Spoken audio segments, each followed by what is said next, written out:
अंदर बहुत लोग कटे, दब के मरे हैं। कोई प्रशासन कुछ नहीं है, जो भेड़ बकरी की तरह मरा जा रहा है। कोई प्रशासन कोई चीज नहीं है। हम लोग तो किसी तरह से निकल गए। मेरी ननद बेचारी उधर ही उसका वेट कर रहे थे कि अब आएगी वो, लेकिन जब गए तो उसके सारे कपड़े बिखरे पड़े थे, वो मर चुकी। जब इनको मैं निकाला इसको मर चुकी बेचारी।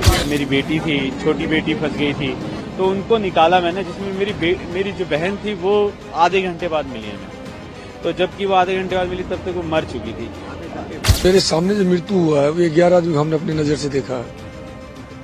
3 तो बच्चे को देखा जो तुरंत खत्म हो गया, और 4-5 लेडीज को, बाकी एक जेंट्स को तो ऐसा देखा 27-28 साल का लड़का है सर।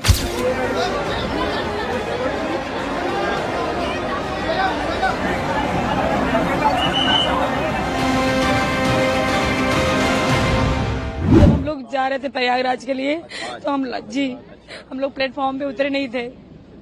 हम लोग सीढ़ी से नीचे उतर रहे थे तो धक्का धुक्की में हम लोग नीचे आ गए। उसके बाद जितने भी सारे पीछे वाले थे सब हमारे नीचे ऊपर आ गए सारे। हम लोग दबे हुए थे। आप लोग कितने लोग थे? हम लोग 12-13 लोग थे। अच्छा, फिर क्या हुआ? बताए तो सर कि हम लोग धक्का मुक्की पीछे से हुआ तो हम लोग गिर गए, और जितनी भी सारी भीड़ थी सारे हम लोग के ऊपर आ गए। वहाँ पे कोई पुलिस? कोई नहीं, कोई प्रशासन नहीं, कोई सुविधा नहीं, कोई सेफ्टी नहीं सर। जब आप लोग स्टेशन गए वहाँ पे कितने लोग थे? क्या बहुत अथाह भीड़ थी, अथाह भीड़ थी। आपकी ट्रेन की टिकट थी क्या? जी, अच्छा, टिकट थी मेरी। किस ट्रेन से जाने वाले थे आप? मगध एक्सप्रेस। मतलब वो तो प्रयागराज के लिए 10-10 पे ट्रेन थी तो हम लोग उसी से जाते, लेकिन भीड़ देख के हम लोगों को वापस जाना था। हम लोग तो किसी तरह से निकल गए। मेरी ननद बेचारी उधर ही उसका वेट कर रहे थे कि अब आएगी वो, लेकिन जब गए तो उसके सारे कपड़े बिखरे पड़े थे, वो मर चुकी थी। जब इनको मैं निकाला इसको मर चुकी बेचारी। हम लोगों ने बहुत कोशिश किया, 1 घंटे तक बहुत कोशिश की उठाने की, नहीं उठी। पुलिस वहाँ पे कुछ नहीं, पुलिस मेरी ननद को उसको उठाते उठाते 1-1.5 घंटा हो गया, तब अनाउंसमेंट हुआ। उसके बाद पुलिस पहुंचे वहाँ पे। एक भी कोई पुलिस नहीं था सर। जान पहचान के लोगों को चोट नहीं लगी। मेरी देवरानी थी, वो भी दबी थी। मेरी उसकी छोटी बेटी हमारी वो भी दबी थी। मेरी बेटी ये भी दबी थी। हम बच्चे ठीक हैं अभी? हाँ, बच्चे ठीक है। मेरी बेटी यहाँ है, बच्चे तो सब ठीक है। उसको भी दर्द वगैरह था। हम लोग वो लोग सारे एक दूसरे के ऊपर चढ़े हुए थे, निकलने का इतना सी जगह नहीं था सर। अगर पुलिस वाले होते सभी लोग तो ऐसा घटना नहीं होता, एक भी नहीं थे। स्टेशन पे था, हम लोग 12 लोग करीब जा रहे थे। कहाँ जा रहे थे? कुंभ के लिए जा रहे थे, प्रयाग के लिए। लेकिन हम ये रात को 10:10 की ट्रेन थी, प्रयाग एक्सप्रेस। लेकिन हम तो प्लेटफार्म तक पहुंच ही नहीं पाए, पहले ही जीने पर ही डेथ हो गई। जीने पे सर नीचे से उतर रहे थे तो पीछे से भीड़ आई। तो भीड़ में जो आगे कुछ गिरे होंगे लोग, उसमें दब गए वो। भीड़ मतलब क्या अचानक से धक्का देने लगी क्या? हाँ, धक्का थी, भीड़ बहुत ज्यादा थी सर, बहुत ज्यादा भीड़ थी, और उसी भीड़ में वो दब गए। फिर क्या हुआ? आप लोग कैसे वहाँ से निकले? निकले क्या हम तो, जैसे मैं तो जस्ट 2 मिनट पहले नीचे उतरा था जीने से, ये और वो फंस गई थी। ये मेरी छोटे वाले भाई की वाइफ और मेरी बेटी थी, छोटी बेटी फंस गई थी, तो उनको निकाला मैंने, जिसमें मेरी जो बहन थी वो आधे घंटे बाद मिली हमें। तो जबकि वो आधे घंटे बाद मिली तब तक वो मर चुकी थी। आधे घंटे बाद मिली। फिर उसके बाद हमने 1 घंटा उसे प्रेस भी किया। हमने उसे प्रेस किया, माउथ टू माउथ दिया, उसके पति ने माउथ टू माउथ दिया, इसने दिया, सबने दिया, और लेकिन 1 घंटे तक कोई कुछ भी नहीं आया। और हमने पटरी से लेके गया हूँ मैं, एक पटरी से दूसरी पटरी से बाहर, हम रेलवे वो बाहर आधे 1 घंटे बाद एक आधा घंटे बाद तो हमें मिली है वो। 1 घंटा तो हमने उसे प्रेस किया होगा। 1 घंटा एग्जैक्ट, ऐसा नहीं है कि मैं बढ़ा रख के बोल रहा हूँ, एग्जैक्ट हम कम से कम 50 मिनट मैंने उसे प्रेस किया होगा सबने लगातार, क्योंकि भीड़, हमारे साथ बहुत सारे लोग थे, सब हाथ मलते रहे, ये करते रहे कि जान आ जाएगी।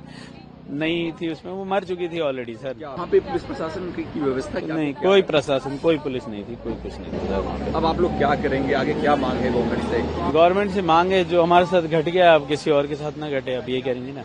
ये जो कुछ भी यहाँ भगदड़ मची थी, इसमें प्रशासन का ही हम दोष देंगे, क्योंकि भीड़ काफी, इतनी भीड़ थी जो उन लोग से भीड़ ना रोकने के लिए कोई आए।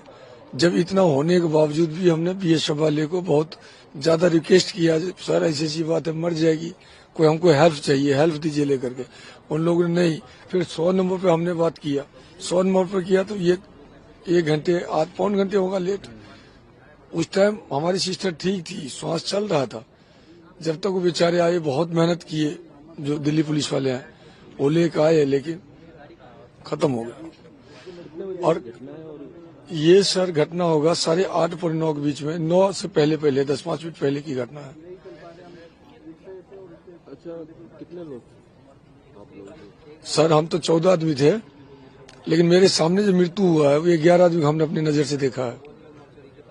3 तो बच्चे को देखा जो तुरंत खत्म हो गया, और 4-5 लेडीज को, बाकी एक जेंट्स को तो ऐसा देखा, 27-28 साल का लड़का है सर। उसको देखे तो मुझे यही नहीं होता जो मरा कि जिंदा, वो मर गया सर। वो जिंदा नहीं है, क्योंकि आया था यहाँ, देखा मैंने उसको। मेरे साथ भी हालत ऐसे ही था, क्योंकि कम से कम मेरे ऊपर 50 आदमी था पीछे। जूता हमने खोल दिया, जूता खोला, सारा चीज खोला, कोट वोट जैकेट वैकेट सब खोल के फेंक दी।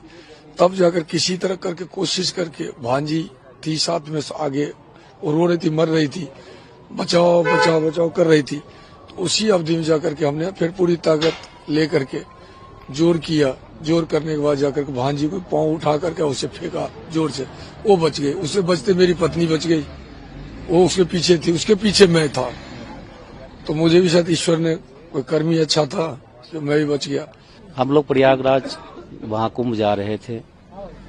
16 नंबर प्लेटफार्म उस राजमेरी गेट के साइड से चढ़े, ऊपर जा रहे थे। भीड़ काफी हो गई, भीड़ की वजह से आगे बढ़ते बढ़ते जाके नीचे, मतलब जिस 14 नंबर प्लेटफार्म पर उतर रहे थे उस टाइम काफी भगदड़ टाइप की मतलब मची भीड़, ऊपर से नीचे, और नियंत्रित लोड नहीं रहा होगा, और ऐसा हो गया। बस बहुत, मेरी पत्नी वहीं पे और काफी लोग थे। हमें मामे से जा रहे थे नई दिल्ली से पानीपत के लिए। तो वही पानीपत के ट्रेन लगल था 14 नंबर पर, वही उतर रहे थे। तो वही ऊपर सब प्रेशर मारा, तो सब नीचे वाले सब फुटबॉल सब नीचे गिर गया। और ये सब हम अलग हो गए, वो अलग हो गए। हम तो नीचे कैसे बच के निकल गए, नीचे कूद गए थे। तो फिर हम थोड़ा देर रुके, देखे भीड़ अभी होगा कम होते होते देखे हल्का कम हो, तो एकदम चढ़ के देखे सब चपाल था। फिर हम देखे, इन्होंने देखे तो देखे मामी उन्हें जाके आराम से चपाल के थी सुतल एकदम पूरा। तो हम घिसुटते बाहर निकाले, देखे पूरा सांस थोड़ा थोड़ा चल रहा था। फिर यहाँ ले दिए हॉस्पिटल, दम तोड़ दिए एम्बुलेंस में। मेरी मम्मी थे, क्या हुआ था? ये भागदड़ हुआ था। हाँ, उसी में वो दब गए। आराम से उनसे उनका मौत हो गया। किसकी मौत हो गई है? मेरी मम्मी थे। आपकी मम्मी थी कहाँ? आप हाँ। क्या प्रयागराज ही जा रहे थे? नहीं जी, हम अपने घर जा रहे डॉक्टर ने थे। क्या बोला आपसे? वो डेथ हो गई है। डेथ हो गई, डॉक्टर ने बोला या आप बता रहे हैं? नहीं, डॉक्टर बताया। उसी भगदड़ में? हाँ जी। अंदर बहुत लोग कटे, दब के मरे हैं। कोई प्रशासन कुछ नहीं है, जो भेड़ बकरी की तरह मरा जा रहा है। कोई प्रशासन कोई नहीं है। लोग बहुत गंदा स्थिति है। रेलवे पुलिस की बहुत ही कोई सुरक्षा नहीं है। लोग मर रहे हैं, कट रहे हैं, उठा के फेंक रहे हैं। कोई कुछ नहीं बता नहीं सकते, आपको रेलवे के बारे में बता नहीं सकते। सब चढ़ रहा था ना, कुंभ मेला के है ना मेला था, वही सब चढ़ रहा हुआ। एगो एनएस चढ़ रहा, ऊपर से नीचे हो रहा, वही सब अथी हो गया। अच्छा, वही सब पुलिस नहीं थी, आरपीएफ नहीं थी वहाँ पे? पुलिस कुछ नहीं था, कोई नहीं था वहाँ पे? कोई नहीं था। तो ट्रेन में जब चढ़ रहे थे भीड़ को वहाँ मैनेज करने के लिए कोई पुलिस वाला नहीं था? कोई नहीं था, सब और चढ़ रहा था आदमी पब्लिक। अच्छा, आदमी के ऊपर आदमी? हाँ, सब चपाल तो ये चढ़ रहा उस पर। हम उसी भीड़ में आ रहे थे उधर से, इधर से पब्लिक भागी वापसी, तो वहाँ लोग गिर गए। गिरने की वजह से हादसा हुआ ये सब। और कोई वहाँ देखने वाला नहीं, इतनी भीड़ में कोई संभालने वाला नहीं था। मतलब लोग यहाँ से चढ़ रहे थे और लोग वहाँ से 16 से 12 पे आ रहे थे। 16 से 12 पे आ रहे, 12 से इधर ऐलान हो गया कि 16 पे आएगी गाड़ी। जब 16 पे गाड़ी आएगी तो इधर से भगदड़ मची उधर, और उधर से भगदड़ आई तो बीच में टकरा गए। बीच में आगे भगदड़ मच गई, बीच में आगे टकरा गए लोग। उसी कारण से लोग गिर गए, जमीन के नीचे गिर गए, या वो मरे या जिंदा उसका कोई पता नहीं चला। कुछ लोग ले गए उठा के। अभी स्थिति कैसी है यहाँ पर? अभी अब तो खाली दिखाई हो रहा है। प्रशासन आ गया अब तो, जो उस समय कोई प्रशासन नहीं था यहाँ पे।